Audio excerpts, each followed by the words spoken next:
Hi everyone, I am excited because I have a lovely new book to show you.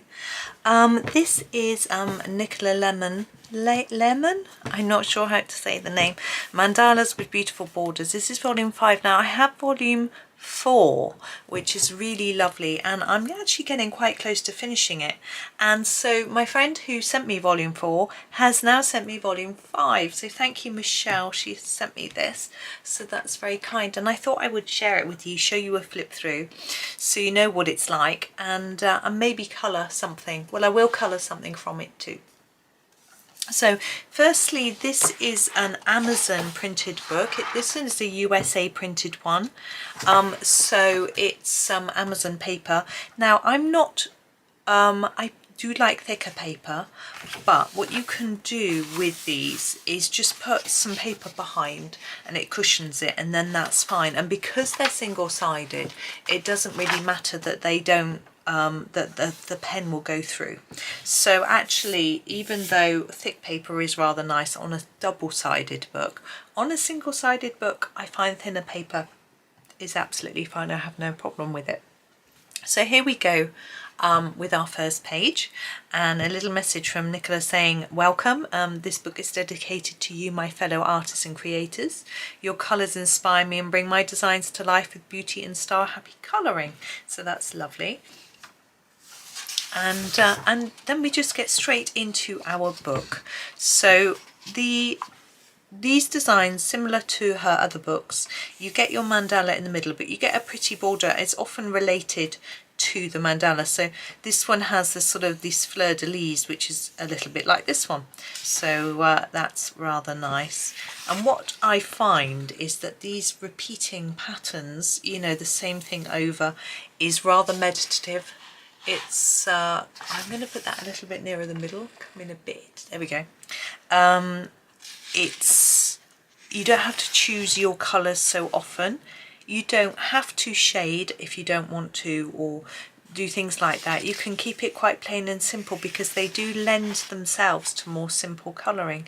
You don't have to do it really simply though. You can do more fancy techniques in here. I have seen some absolutely amazing mandalas with really, really fancy shading and shadows and depth and things like that. So you can, if you have the imagination. Maybe I don't really, but you know, I tend to use these sorts of patterns as a more relaxed wind down type page. It's a great way to test colours as well. That sort of thing. I think they look really nice with limited colour palettes too. What I do is I might use a colour cube card if I don't want to think of a colour, or just decide I'm just going to use all pinks or purples, or just grab a small set of pencils, a more limited range of colours, so that you know, it might have a broad, might have reds and blues and oranges and greens and things, but just one of each or something, and then you know, it keeps it a little more limited. It makes it easier for me. I find sometimes the choice of colour can be quite overwhelming. I remember seeing a Johanna Basford video where she said it's so much choice. When you've got a set of 120, I think she was using polychromos, you have to reject 119. And she has a good point, although normally I have a little bit of a plan with regards to colour. I tend not to plan everything out, but I might look at that and think, right, pink flowers, green leaves, and then just get going there. And then once I've picked a flower colour, say pink or maybe orange or whatever it is, then I match other things to it. So if I'm doing orange, I would do yellows with it, or other oranges. You know, I wouldn't go orange and pink, or orange and purple does go quite well, but you know, it's a lot of florals in this border. All those, really pretty. So each one sort of starts with a flower, which I think is nice. And the border is interesting. You can colour the outside, you can colour this background, you can just do the, you know, there are options. I tend to not colour the backgroundy bits or the outsides, but you know, it's very much a personal thing. Now I will probably be doing these as buddy colours with my friend who bought me the book, because she has got herself a copy as well. I like this one with the star shape. And again, loads of florals. But I will do a little demo piece for you in the video, so you can just have a look and see how it works. But really I thought I would just show you all the mandalas in case there was something that you would like to buy or look at. There's plenty of florals going on, which is rather nice. I actually got another floral mandala book coming, so I'm not going to be stuck for pretty mandalas to do, which is good. I'm very spoiled.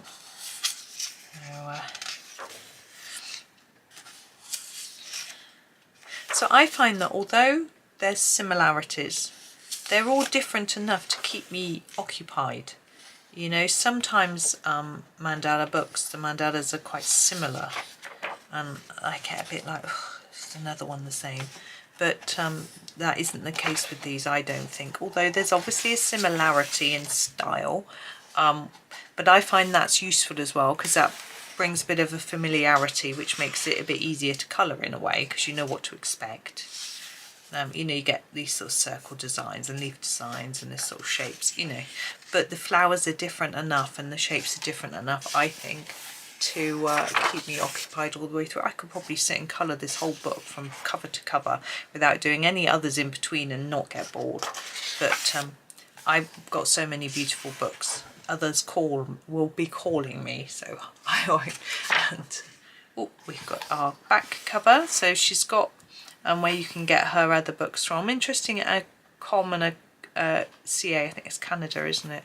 I'm sure you can get them in the UK. I will have a look. You get a blank page at the back, a couple actually. You get a couple of blank pages, which is quite useful if you want to test things. But what I would always do is put something behind the page, which is what I'm going to do right now. I'm just going to grab it from my windowsill. Oh, got a wad of paper. I'll stick behind there.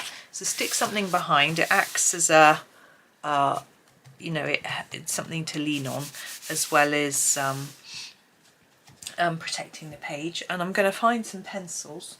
What should I use? I think I'll use these. I brought some through. So this is a limited range of colours. I don't think they're all in here. Oh, they are. So we've got this Castle Arts Botanical range. So if you've got Castle Arts, you may have most of these colours. You may not. It depends what you've got. The Botanical range is obviously brilliant for flowers and plants and leaves and things. I think what we'd do is we'd just do a corner, because this repeats. So we'll do that. So I will come in closely, a little closer anyway. Oops, there we go. Try and keep it all in shot. There we are. So I always like to start with the flowers, and I usually just do a yellow middle because I'm boring. So I'm going to grab the Terracotta Light. Oops. Just do a little bit around the edge. Like that. Fade it in a bit. And then do a cadmium yellow. I find the yellows in the Castle Arts aren't hugely vibrant, which is why I've added a bit of brownish to the edge. There we go. I'm going to try and make the centre a little faded. There it is. And I'm going to use an orange. I'm actually going to move those out of shot. I think it's a bit distracting.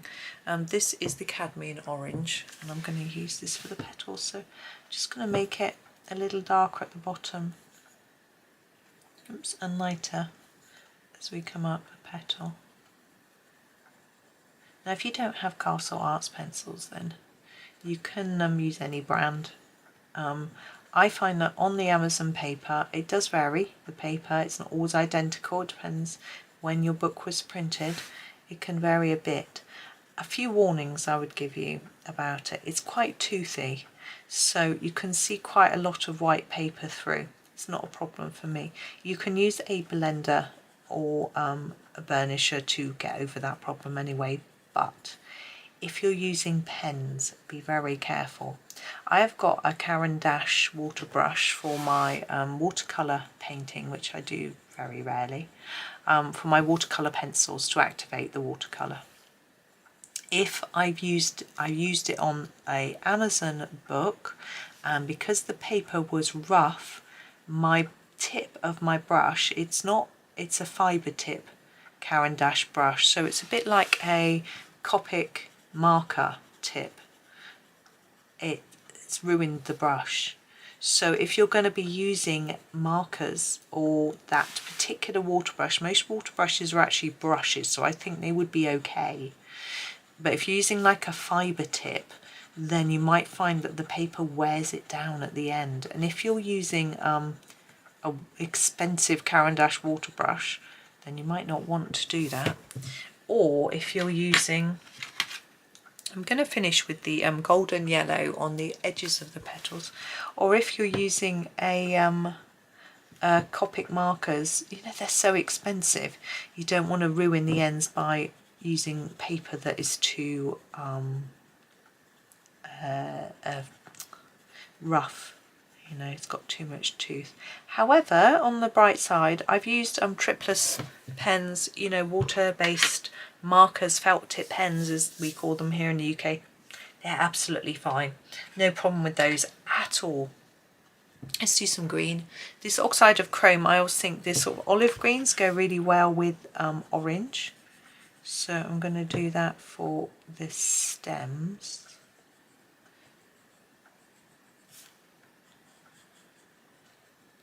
So yeah, that's the main tips I would give with this paper. As I say, some people really detest it, but for me it's fine. I'm going to use it this colour a little bit more lightly on the leaves, and then I'm going to use another colour on top.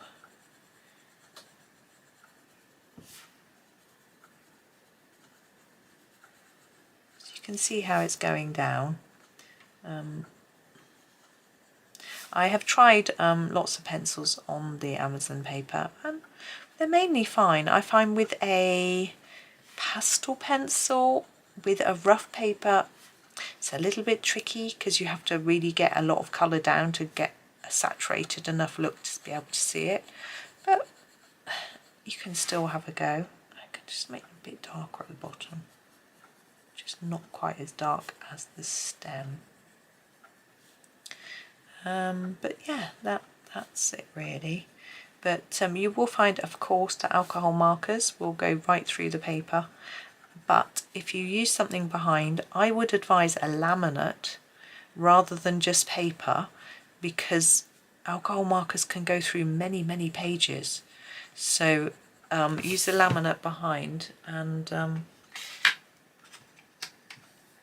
going to use the leaf green light to protect your rest of your book, and I'm sure it will work. I've used them in I've got one or two.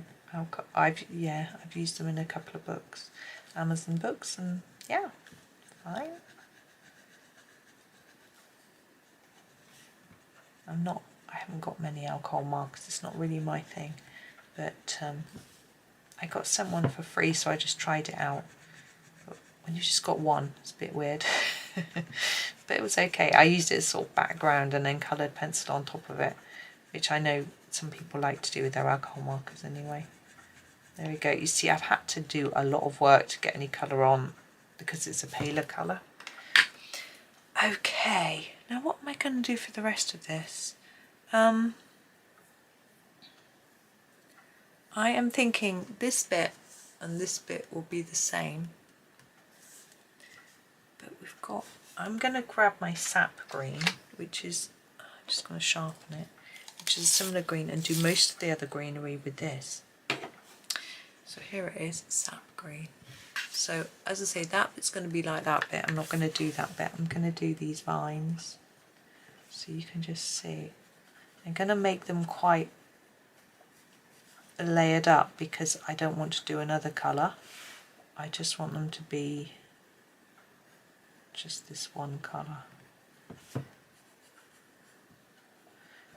And if you use a limited palette, it's much quicker to just get through colouring lots of it. Oops, that isn't a bit of that, that joins up to that, never mind. Did it wrong. Oops.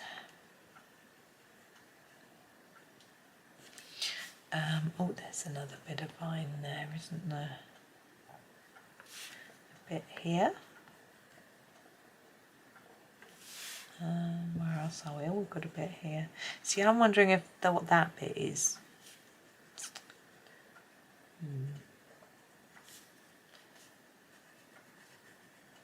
This even repeats over here. I might just do this section. I'm tempted to do a little bit of gold-ish. So I'm going to use the Terracotta Light again for these bits. And I'm going to just make it quite intense there and less here. And this should hopefully match the centre of the flower. And I'm going to do the same up here. I knew there was another bit. So we've got a sort of gold corner. Let's just do that side as well, just so you can see the full effect, even though I haven't done the green yet. And then use the cadmium yellow to finish that off. Oops, I can't get a hold of it though. It doesn't want me to use it. So basically going over what I've done and then a little bit less towards the tips. We've got a nice golden colour. I haven't left any white. It's not supposed to be shiny, shiny gold. It's just a nice warm yellow really. So there's that bit. And then the orange that we use for our flower, Cadmium Orange, we use for these little, these. I think this is like a little bud. And we use it here as well. I'm going to go right to the tip, I think, but make it lighter. And then we're going to use, as we did, the primrose, no sorry, the golden yellow for just brightening it up and finishing it off over the top. Like that. And then we have our leaves. Oops. The rest of our leaves, I'm going to come back to my Sap Green for these. So these are going to be like this one, but these, the rest of these aren't. So I'm going to use Sap Green here and fade to the tip. And on this bit, we've got a little bit on the edge of here. I'm trying to use it a little bit lighter than I did on the stem, but I still want it a bit darker nearer to the stem. I missed off this bit to colour in, and that goes down there, and then lighten towards the edge like that.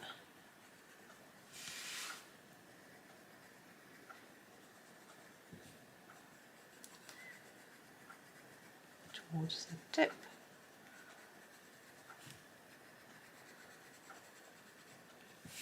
And these little ones, and then I think we had almost done this whole quadrant. Yeah. Oh, we haven't done this bit here, which you might want to see. So as I say, that's the same as that. So we're using we use the chrome green, oxide of chrome, sorry, and the leaf green light. I'm going to use the leaf green light again, but on these other leaves. So on here, really on the tips of these. And it'll sort of tie it together with the other leaves, but they won't look the same.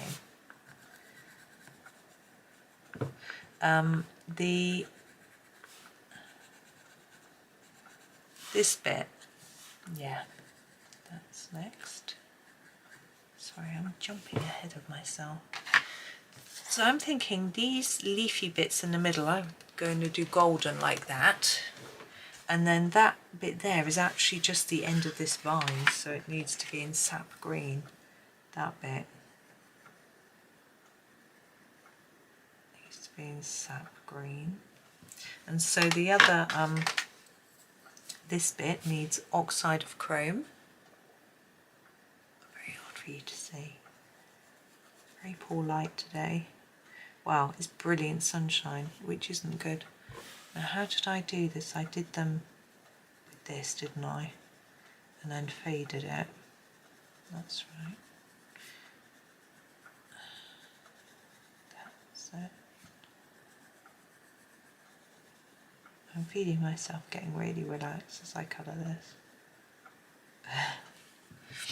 And then, yeah, the leaf green light on top of that. Now we have a circle going all the way round. I think what I'm going to do with that is use either, I can't remember, if I've got a metallic orange, I'll use that. If I haven't, I'll use the orange glitter pen, one or the other for that circle, and for the square that's going around here. If I have both, I'll use one for each, maybe. Maybe. Can't decide. Right, so I'm going to leave that there. I will finish it and I will share a completed picture with you. Actually at the end of the video, it won't take me too long to finish it. So as I say, I'll share a completed video with you, a completed photo, sorry, at the end of the video, so just hold on. And I will, in the description, there'll be a link to the book if you want to buy it. The US link definitely, hopefully I can find it on the UK as well for you. And a link to the pencils and also to the pens that I use, so then you'll know which ones that I've chosen to use. But for now, thank you for watching, and a big thank you to Michelle for the book. Looks very, very pretty, so thank you, and have a lovely day and happy colouring.